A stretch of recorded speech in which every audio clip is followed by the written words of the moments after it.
Hello everyone, my name is Vani Carlos Chavez, and my partners are Roella Gentalia and Carol Yuzon. In today's presentation, we'd like to give you an overview of agrarian reform from Spanish colonial Philippines to the present. Land reform gained great significance all over the world as it aims to achieve social justice and full development of human dignity.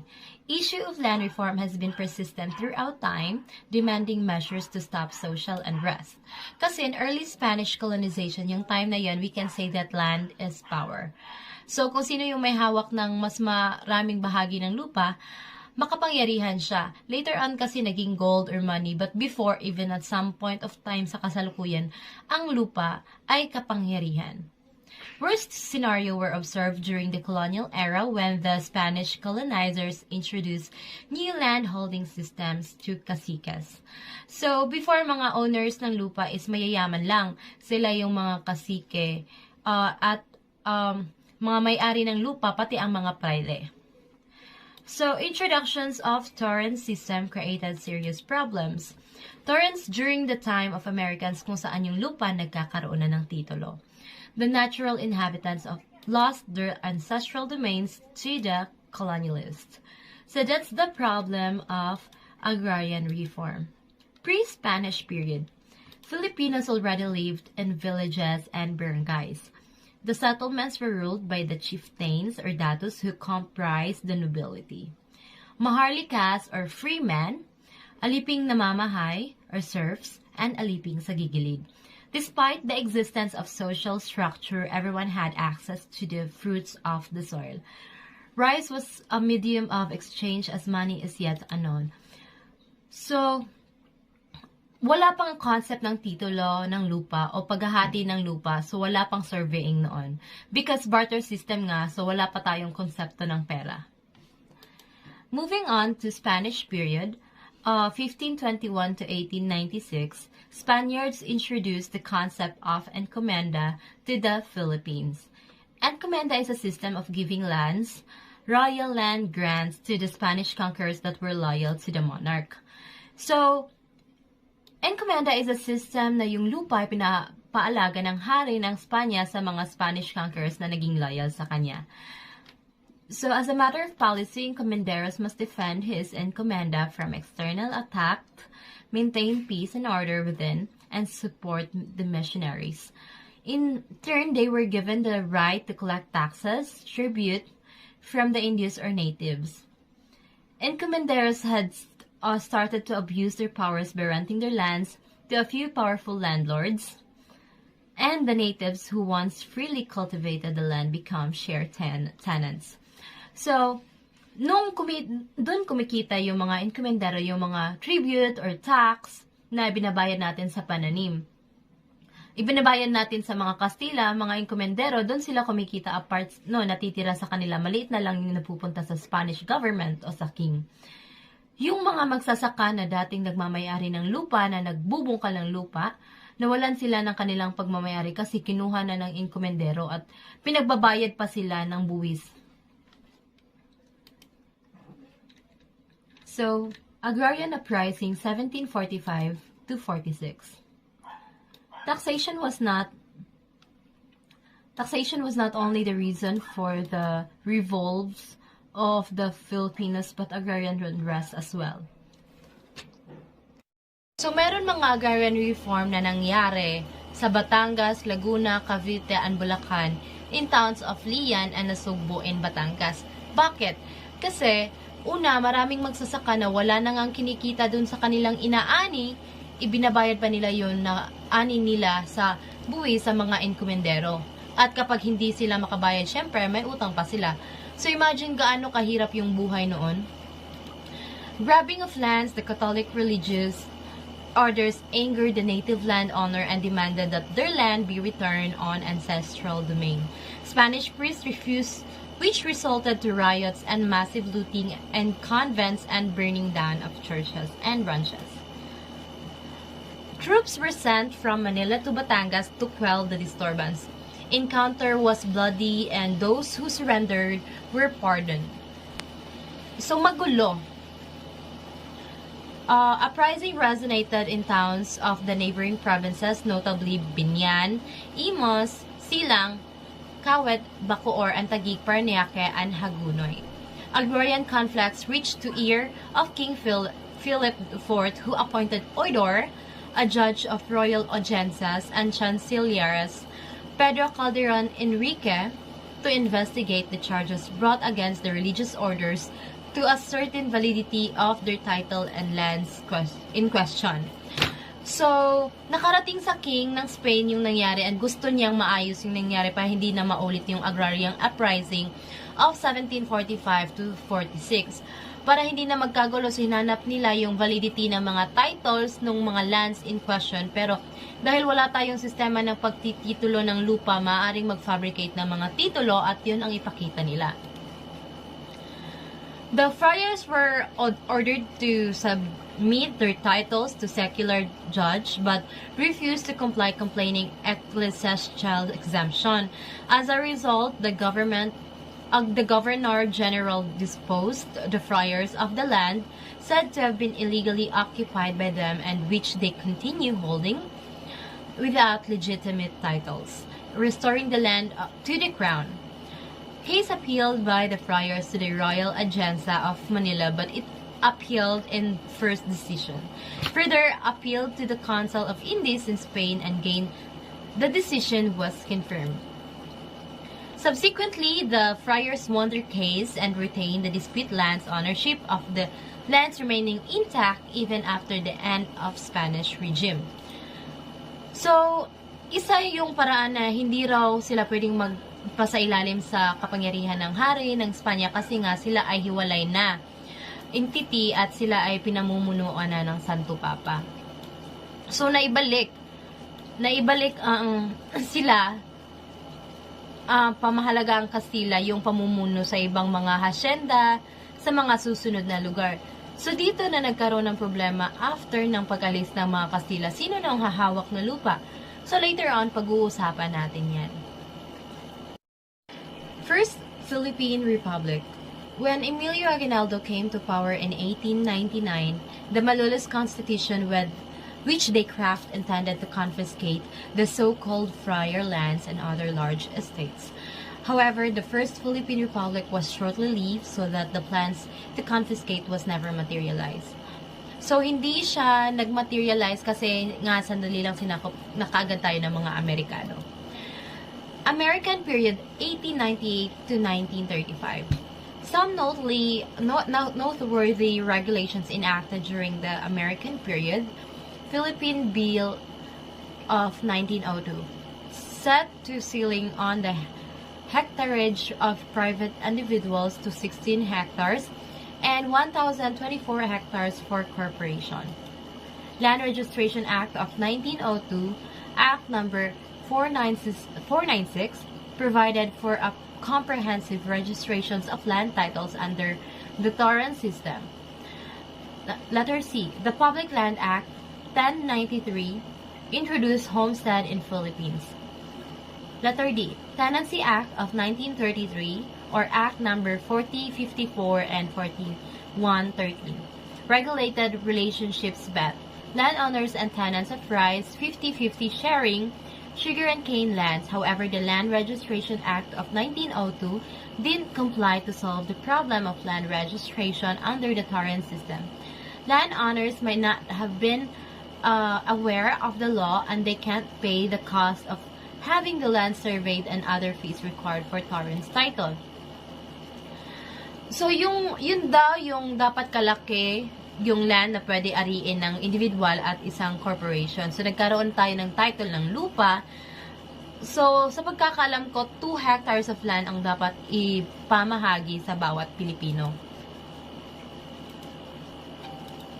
So, yung tenants yung nagtitilt ng lupa, tsaka yung may-ari ng lupa, dapat 50-50 ang sharing nila pagka rice and sugar cane. So, yung mahirap na magsasaka, hindi sila makapagbayad ng agrimensor or taga-sukat ng lupa or yung surveyor kasi nga kailangan yan susukatin mo yung lupa tas yun yung ilalagay dun sa title or Torrent's title ng lupa mo para pag-aari mo siya.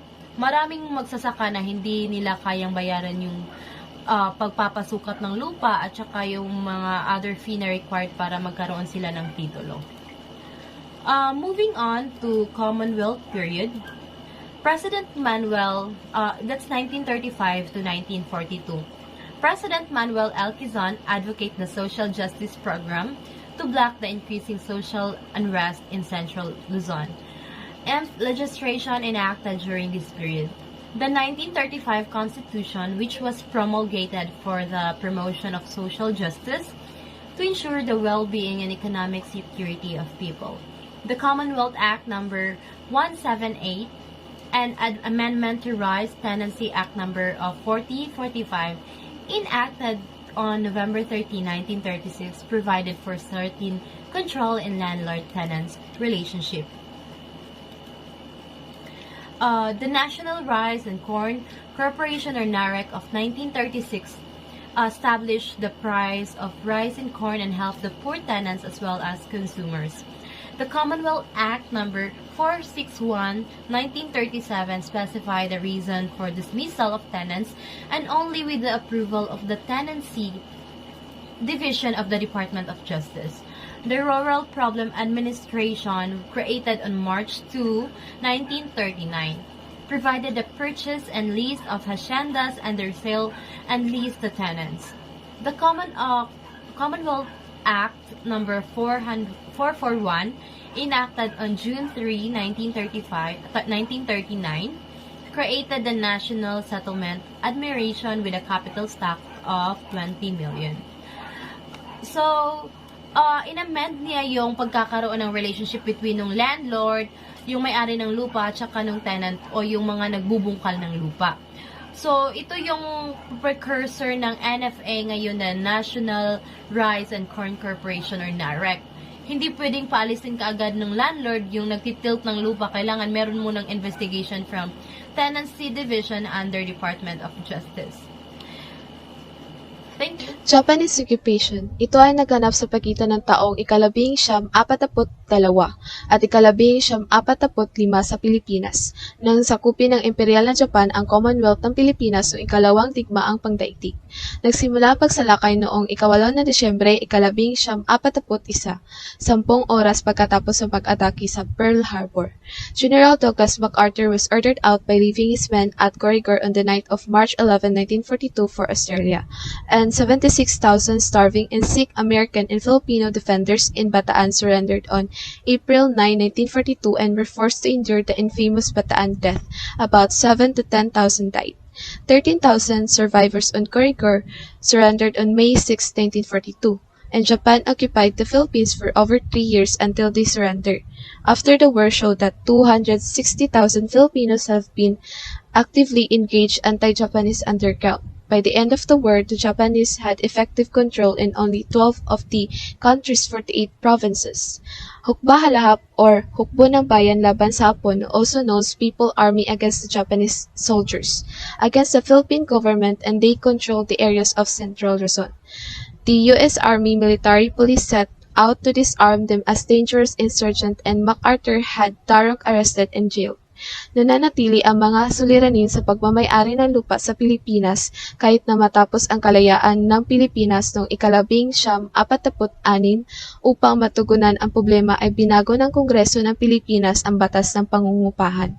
Nagsimula ito noong panahon ng pananakop ng mga Hapones sa Pilipinas noong 1942 at nagpatuloy sa panahon ng pamumuno ni Manuel Rojas at natapos noong 1954 sa ilalim ng pamumuno ni Ramon Magsaysay. President Manuel Rojas on 1946 to 1948. Siya ay ikalimang Pangulo ng Pilipinas na nagsilbi mula 1946 hanggang sa kanyang kamatayan noong 1948. During World War II, he served in the pro-Japanese government of Jose Laurel by acquiring supplies of rice for the Japanese army. During Rojas' administration, the following laws were enacted. Republic Act No. 34, which established the 70-30 sharing arrangement and regulated the share tenancy contracts. Republic Act No. 55, which provided for a more effective safeguard against arbitrary ejectment of tenants. In 1892 to 1948, he was the last President of the Commonwealth and the first President of the Republic of the Philippines. His administration demonstrated decisively that political sovereignty without economic independence encourages reaction, perpetuation of social injustice, and exploitation. President Elpidio Quirino on 1948 to 1953 was the second president of the Independent Republic of the Philippines. He serves as vice president under Manuel Rojas, becoming president upon Rojas' death in 1948. He issued Executive Order No. 355 on October 23, 1950, replaced the National Land Settlement Administration with Land Settlement Development Corporation or LASEDICO, that took over the responsibilities of the Agricultural Machinery Equipment Corporation and the Rice and Corn Production Administration. The reason why LASEDICO was established to accelerate and expand the peasant resettlement program of the government. However, due to post-war resources, the program has successful. Sa kanyang pamumuno, maayos na nakabangon ang bansa mula sa pagkasirang tinamo nito sa World War II. Ngunit sa kabila ng positibong hakbang na ito, nabigong lutasin ni Quirino ang problemang agregaryo at pantay na antas ng pamumuhay lalo na sa malalayong pook sa bansa. Naging mitsa ito ng pag-igting muli ng paghihimaksik ng hukba-lahap. Sa termino ni Quirino, binuo ang Integrity Board upang bigyan ng tugon ang lumalakas na panawagan noon para sa pagsasaayos ng estado ng gobyerno laban sa korupsyon, bagay na nabahira naman sa maging si Pangulong Quirino. Si Quirino ang kauna-unahang presidente ng bansa na sinubukang patalsikin sa pwesto sa pamamagitan ng impeachment process. Sa kabilang ng mga akusasyon sa kanya ang nepotismo at ang hindi paggamit ng kaban ng bayan sa tamang pamaraan. Bagamat hindi napatunayan ito, ang naging nagsulong kay Ramon Magsaysay upang tumiwalik sa Partido Liberal at lumipat sa Nasyonalista Party upang tumakbo katunggali ni Quirino sa pangpanguluhang halalan noong 1953.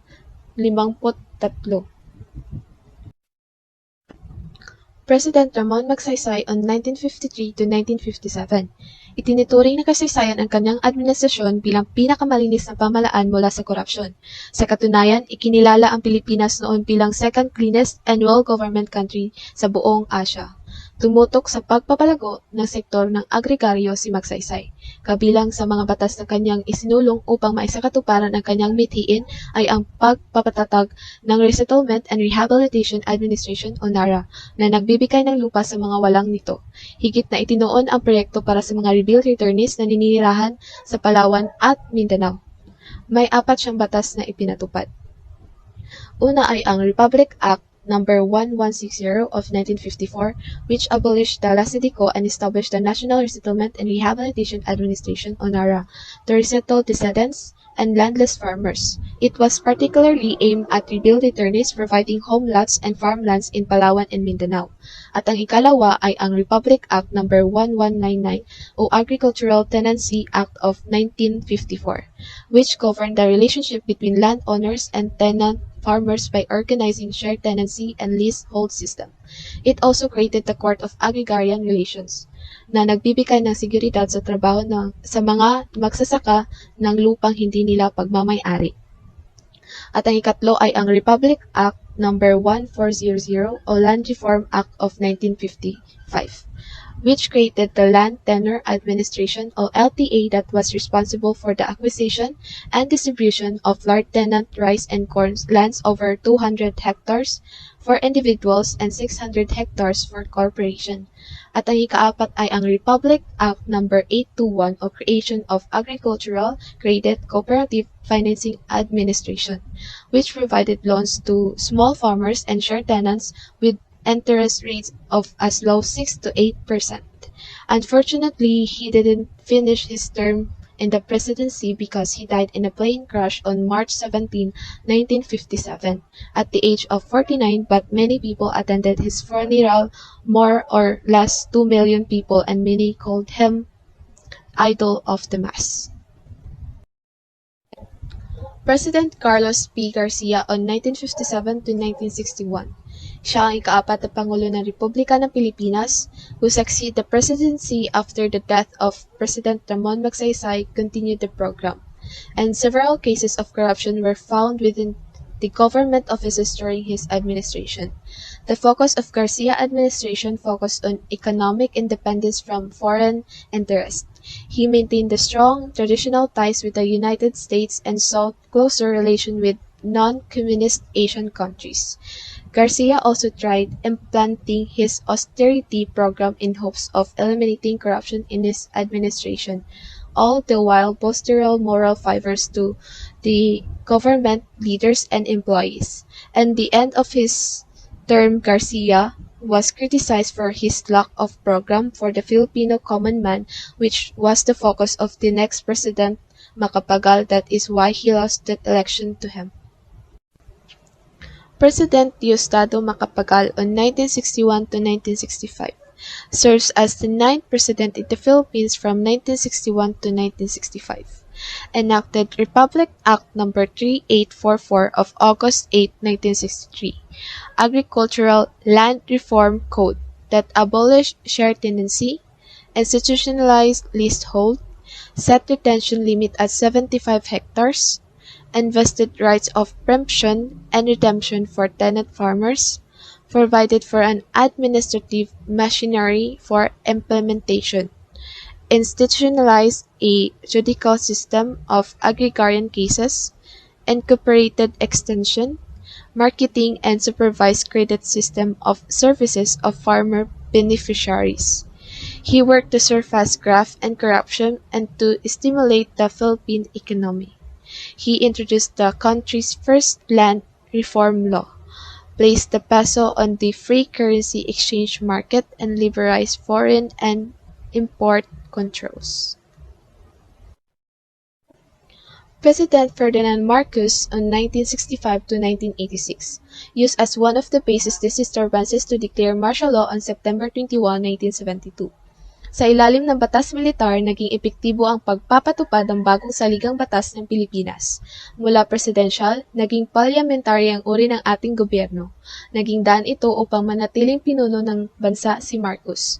New Society o Kilusang Bagong Lipunan was ushered in by the Proclamation of Martial Law, Proclamation No. 1081 on September 21, 1972. Sa panahong ito, inilagay sa batas ang programang Reformang Pansakahan at ipinatupad ang programa sa Reforma sa Lupa. May tatlong batas na ipinatupad ni President Marcos sa programang ito ay ang Republic Act 6389, Code of Agrarian Reform, and RA No. 6390 of 1971 that created the Department of Agrarian Reform and the Agrarian Reform Special Account Fund and expanded the scope of agrarian reform. Presidential Decree No. 2, September 26, 1972, declared the country under Land Reform Program and activate the Agrarian Reform Coordinating Council. Presidential Decree No. 27, October 21, 1972, restricted the land reform scope to tenant rice and corn lands and set the retention limit at 7 hectares. When he declared the martial law in 1972, he claimed that he had done so in response to the communist threat posed by the newly founded Communist Party of the Philippines o CPP and the Sectarian Rebellion of the Mindanao Independence Movement o MIM. On January 17, 1981, President Marcos repealed martial law 6 months after he did so. An election was held in the country after 12 years.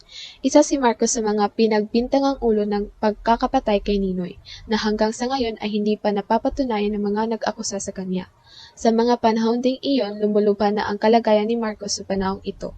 Tila tinalo na siya ng kanyang sakit na lupus. Nagkaroon ng malawak na protesta dahil sa nangyari, na naging mitsa naman ng unang People Power Revolution, na tuluyang nagpapababa kay Marcos sa kapangyarihan. Base sa mga taong noong siya pa ang presidente ay hindi siya isang korap na presidente. Ang totoo niyan siya ang dahilan bakit naging maganda ang kalagayan ng Pilipinas. Dahil sa kanyang pakikipag-alyansa sa bansang Amerika, which it gives us a lot of opportunities such as healthcare, hygiene, and schools, etc. In fact, democracy is from America. Kaya masasabi ko din na siya ay hindi corrupt dahil action speaks louder than words na nagpapatunay na siya ay isang mabuti at responsableng presidente ng Pilipinas.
President Corazon C. Aquino on 1986 until 1992.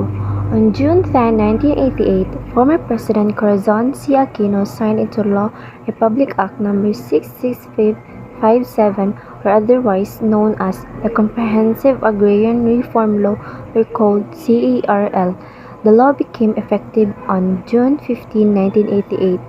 President Corazon C. Aquino provides under Section 21 under Article 2 that the state shall promote comprehensive rural, for presidential issuances, pre-release in development, and agrarian reform.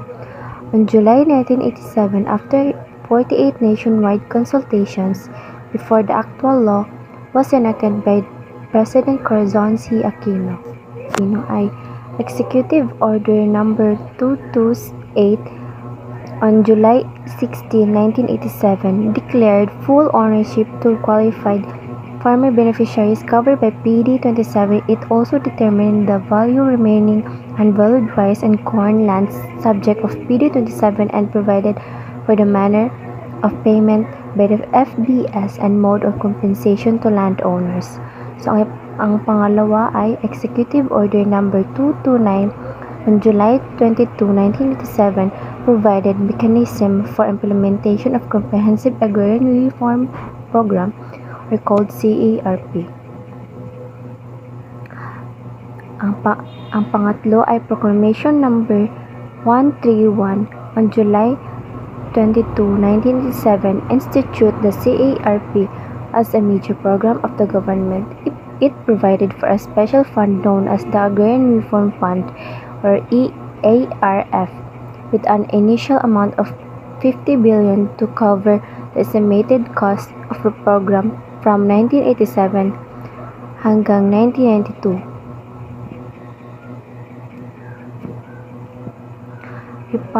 Ang panglima. Ang pang-apat naman ay Republic Act No. 6657 on June 10, 1988, Comprehensive Agrarian Reform Law, an act which became effective on June 15, 1988, and institute a comprehensive agrarian reform program to promote social justice and industrialization, providing the mechanism for its implementation for other purposes. This law is still the one being implemented at present. Ang panglima naman ay Executive Order Number 405 on June 14, 1990, vested in the Land Bank of the Philippines the responsibility to determine land valuation and compensation for all lands covered by CARP. President Fidel V. Ramos on 1992 until 1998. President Fidel V. Ramos formally took over in 1992. His administration came face to face with publics who have lost confidence in the agrarian reform program. His administration committed to the vision, fairer, faster, and more meaningful implementation of the agrarian reform program. Panglima naman ay Republic Act 8532 on 1998 Agrarian Reform Fund Bill provided an additional 50 billion for CARP and extended its implementation of another 10 years. President Joseph E. Estrada on 1998 until 2000 initiated the enactment of Executive Order No. 151 on September 1999, Farmers Trust Fund, which established the Farmers Trust Development Program and provided institutional reforms and fund mechanisms for mobilizing long-term private sector capital for rural development. President Estrada launched the Magkabalikat para sa Kaunlarang Agraryo o Magkasaka. They are forged into joint ventures with private investors into agrarian sector to make FBS competitive. President Joseph E. Estrada initiated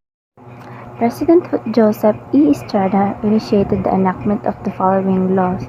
Executive Order No. 151 on September 1999, Farmers Trust Fund allowed the voluntary consolidation of small farm operations into medium and large-scale integrated enterprise that can access long-term capital. President Gloria Macapagal Arroyo on 2002 until 2010. The Agrarian Reform Program is under the Arroyo administration. It is anchored on the vision.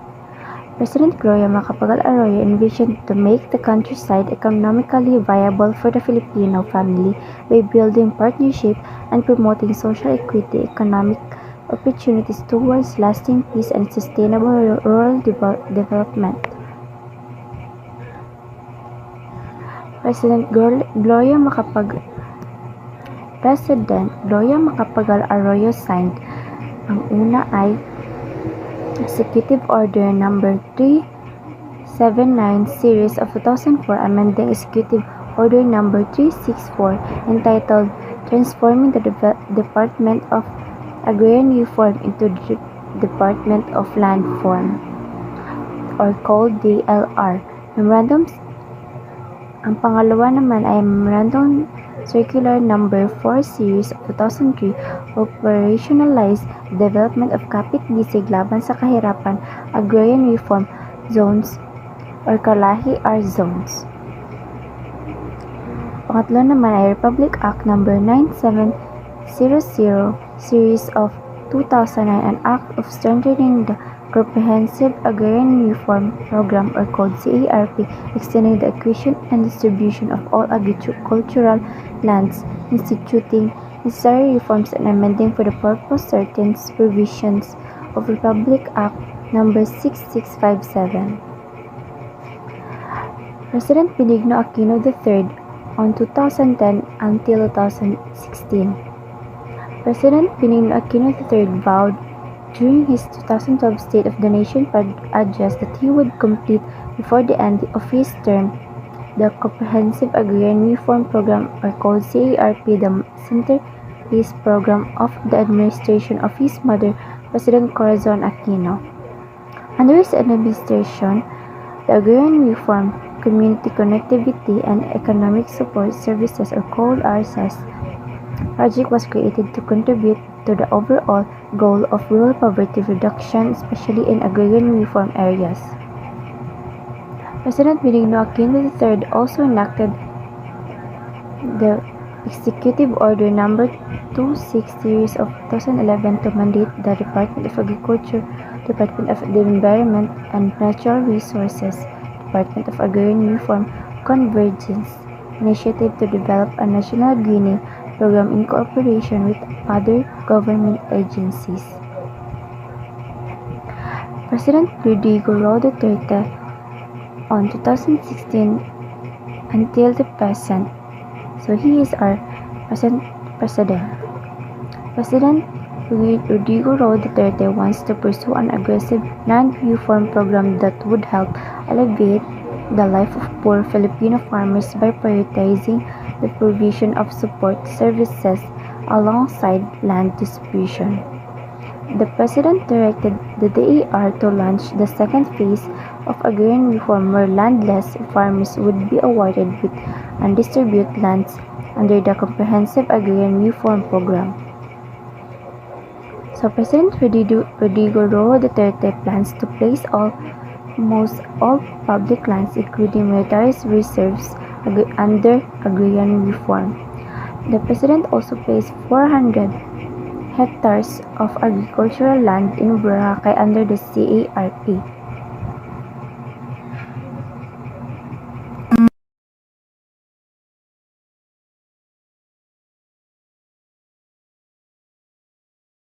President Fidel V. Ramos enacted the following laws.